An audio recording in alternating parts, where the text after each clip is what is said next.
आज का हमारा जो अगला टॉपिक है, आज हम अगला टॉपिक लेकर चले हैं तुगलक वंश। ठीक है, आज हम पढ़ेंगे तुगलक वंश के बारे में। ठीक है, उससे पहले हमने खिलजी वंश पढ़ा, अब उससे अगला टॉपिक है तुगलक वंश। ठीक है, चलिए। हौज खास के युद्ध में खुसरो खान को पराजित कर गयासुद्दीन तुगलक ने 1320 ईस्वी में तुगलक वंश की स्थापना करी। तुगलक वंश की स्थापना किसने करी थी? गयासुद्दीन तुगलक ने। कब करी? 1320 में। ठीक है, दिल्ली सल्तनत काल में तुगलक वंश सबसे अधिक समय तक शासन करने वाला वंश था। ठीक है, दिल्ली सल्तनत काल में तो कौन सा? तुगलक वंश। ठीक है, गयासुद्दीन तुगलक, मोहम्मद बिन तुगलक तथा फिरोज शाह तुगलक इस वंश के प्रमुख शासक थे। कौन से वंश के?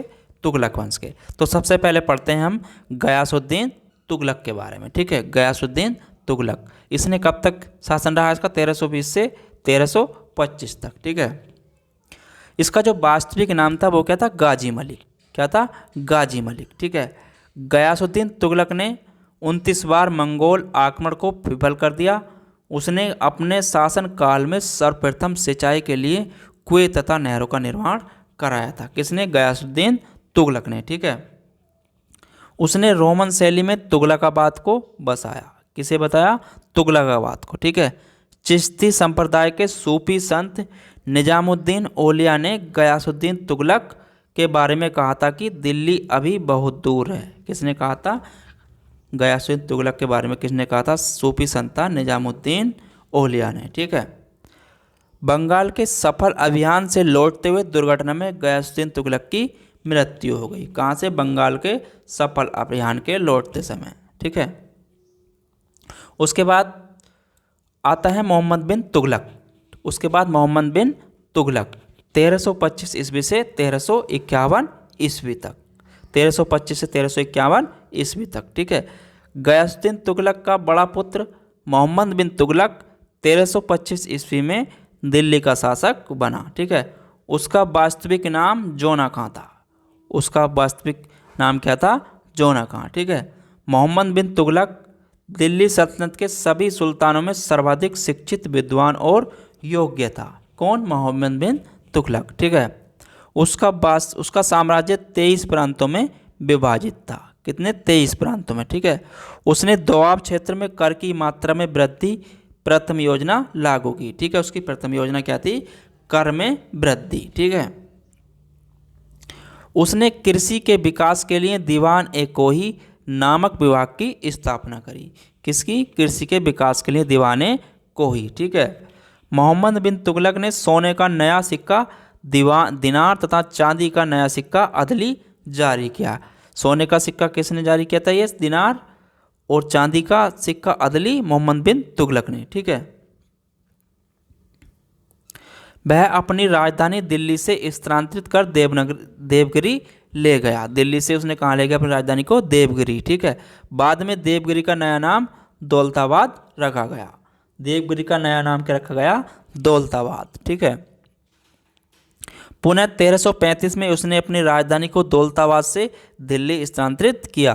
उसने दोबारा 1335 में फिर दौलताबाद से अपनी राजधानी कहाँ लाया? दिल्ली। ठीक है, अपनी तृतीय योजना के अंतर्गत उसने सांकेतिक मुद्रा का प्रचलन करवाया। ठीक है, तृतीय योजना के तहत। ठीक है, 1333 ईस्वी में इब्न बतूता मोहम्मद बिन तुगलक के शासनकाल में भारत आया था। कब आया था? 1333 में इब्न बतूता मोहम्मद बिन तुगलक के शासनकाल में। ठीक है, मोरक्को निवासी इब्न बतूता, ये कहाँ का निवासी था? मोरक्को का।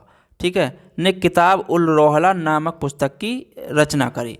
इब्न बतूता ने कौन सी पुस्तक की रचना करी? किताब उल रेहला। ठीक है, और ये कहाँ का रहने वाला था? मोरक्को का। ठीक है, जिसमें उसने अपनी यात्राओं का विवरण किया। ठीक है, मोहम्मद बिन तुगलक ने चांदी के सिक्कों के स्थान पर तांबे या कांसे की मुद्राओं का प्रचलन प्रारंभ किया। उसने चमड़े के सिक्कों का भी प्रचलन आरंभ किया। काय का? चमड़े के सिक्कों का भी। ठीक है, मोहम्मद बिन तुगलक ने। ठीक है,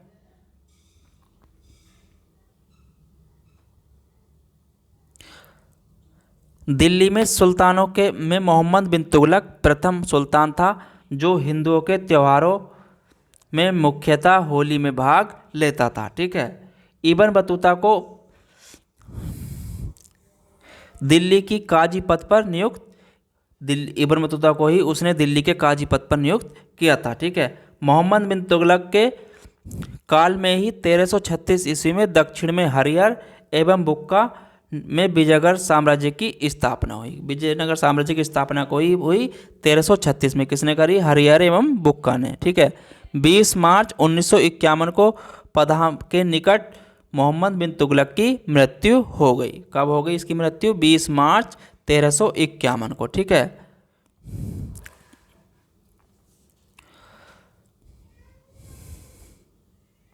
मोहम्मद बिन तुगलक की मृत्यु पर लिखा गया, सुल्तान को उसकी प्रजा और प्रजा को उसके सुल्तान, अपने सुल्तान से मुक्ति मिल गई। ठीक है। उसकी मृत्यु पर यह लिखा। राजमुंगरी के अभिलेखों में जोंगा खां, उलुग खां को स्तूनिया का खान कहा जाता है। ठीक है। उलुग खां को स्तूनिया खां कहा जाता है। ठीक है। फिरोज शाह तुगलक 1351 से 1388 ईस्वी तक। ठीक है। उसके बाद कौन बना शासक? 1351 से 1360 तक फिरोज शाह तुगलक। ठीक है। फिरोज शाह तुगलक 1351 में दिल्ली का शासक बना। कौन बना? फिरोज शाह तुगलक। ठीक है। उसका राज्याभिषेक सर्वप्रथम ठट्टा में, तत्पश्चात दिल्ली में हुआ। ठीक है। उसके बाद दिल्ली में, पहले ठट्टा में, उसके बाद दिल्ली में हुआ। फिरोज शाह तुगलक ने उड़ीसा, जो वर्तमान ओडिशा स्थित पुरी के जगन्नाथ मंदिर को 1360 ईस्वी में ध्वस्त कर दिया। किसने करा था 1360 ईस्वी में? फिरोज शाह तुगलक ने। ठीक है। 1361 में उसने नगरकोट के प्रसिद्ध ज्वालामुखी मंदिर को ध्वस्त करवाया। ठीक है। 1361 में ज्वालामुखी मंदिर को उसने ध्वस्त कर दिया। ठीक है। उसने 24 कष्टदायक करों को समाप्त कर दिया। वह केवल 4 प्रकार के कर लेता था, जैसे खराज, खुम्प, जजिया तथा जकात। ठीक है। उलेमाओं के आदेश पर उसने सिंचाई कर, उपज का 10वां भाग नामक नया कर लगा दिया। ठीक है। सिंचाई की सुविधा के लिए उसने 5 लंबी नहरें बनवाई। ठीक है। सिंचाई की सुविधा के लिए क्या करा उसने? 5 लंबी नहरें बनवाई।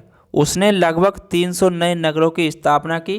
फिरोजाबाद, फतेहाबाद, फिरोजपुर, जौनपुर, हिसार नामक नगर उसने बसाए। ठीक है।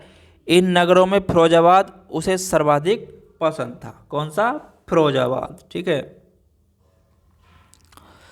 लोक निर्माण विभाग की स्थापना सर्वप्रथम फिरोज शाह तुगलक ने की थी। लोक निर्माण विभाग की स्थापना सर्वप्रथम किसने की थी?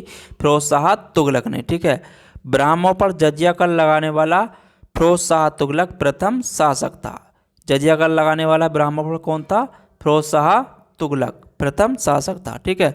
उलेमा वर्ग की स्वीकृति के पश्चात हक ए सर्व नामक सिंचाई कर लगाने वाला फिरोज शाह तुगलक दिल्ली के प्रथम सुल्तान था। ठीक है। उलेमा वर्ग की स्वीकृति के पश्चात ने क्या करा? हक ए सर्व नामक एक सिंचाई कर लगाया। जो सिंचाई कर था लगाने वाला फिरोज शाह तुगलक कौन था? दिल्ली का प्रथम सुल्तान था। ठीक है। राज्य के खर्च पर हज की व्यवस्था करने वाला वह प्रथम भारतीय शासक था। ठीक है। राज्य के खर्च पर हज की व्यवस्था करने वाला वह प्रथम भारतीय शासक था। ठीक है। फिरोज शाह तुगलक द्वारा मौर्य शासक अशोक के 2 स्तंभों को मेरठ एवं टोपरा, वर्तमान अंबाला जिले में है। ठीक है। दिल्ली से लाया गया। ठीक है। कहाँ से लाया गया? दिल्ली से। ठीक है। बेरोजगारों को रोजगार दिलवाने के लिए उसने रोजगार कार्यालय का गठन करवाया। ठीक है। बेरोजगारों को रोजगार दिलवाने के लिए रोजगार कार्यालय का गठन किसने करवाया? फिरोज शाह तुगलक ने। ठीक है। गरीब मुसलमानों, अनाथ स्त्रियों, विधवाओं तथा लड़कियों की सहायता के लिए उसने दीवान ए खैरात नामक विभाग का गठन किया। ठीक है। गरीब मुसलमानों, अनाथ स्त्रियों, विधवाओं तथा लड़कियों की सहायता के लिए उसने दीवान ए खैरात नामक विभाग का गठन कराया। ठीक है। दासों की देखभाल के लिए उसने दीवान ए बंदगान की स्थापना करी। ठीक है। दासों की देखभाल के लिए दीवान ए बंदगान की स्थापना किसने करी? फिरोज शाह तुगलक ने। ठीक है। उसके शासनकाल में सैनिकों को जागीर के रूप में वेतन दिया जाता था। क्या दिया जाता था? वेतन। ठीक है।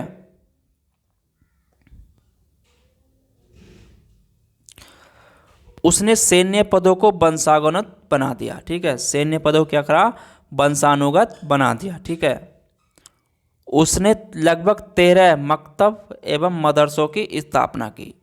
13 मकतब और मदरसों की स्थापना करी। ठीक है, उसने अपनी आत्मकथा फतुहात ए फिरोज शाही लिखी।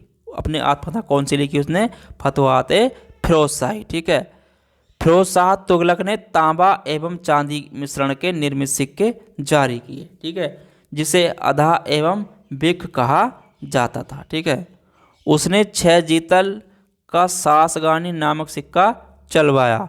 उसे मध्यकालीन भारत का प्रथम कल्याणकारी निरंकुश शासक कहा जाता है। ठीक है, फिरोज शाह ने दारुल सफा नामक एक खैराती अस्पताल की स्थापना की। ठीक है, 1388 में फिरोज शाह तुगलक की मृत्यु हो गई। मृत्यु कब हुई इसकी, 1388 ईस्वी में। ठीक है, नसरुद्दीन महमूद तुगलक वंश का अंतिम शासक था। कौन था, नसरुद्दीन महमूद तुगलक वंश का अंतिम शासक था। ठीक है,